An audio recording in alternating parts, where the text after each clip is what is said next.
Hello World is one of the most well-known and useful programs in the history of computing.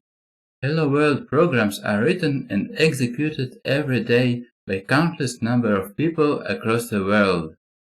So if you are interested in Bash, Linux and the UNIX shell, it would be an interesting challenge to write a Hello World program. Here is what the program is expected to do.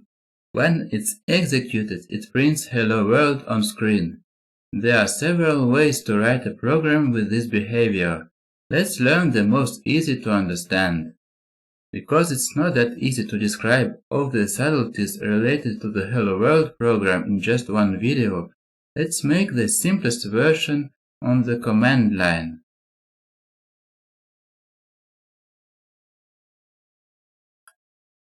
As we can see, it works. Now we can make something more interesting.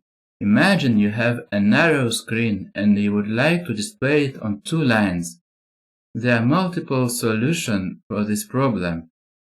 One of them is to use printf because it's the easiest and the most predictable.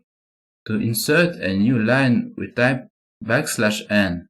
One thing to notice is that we also need it at the end of the line because echo inserts it by default, but not printf, so we need to insert it manually.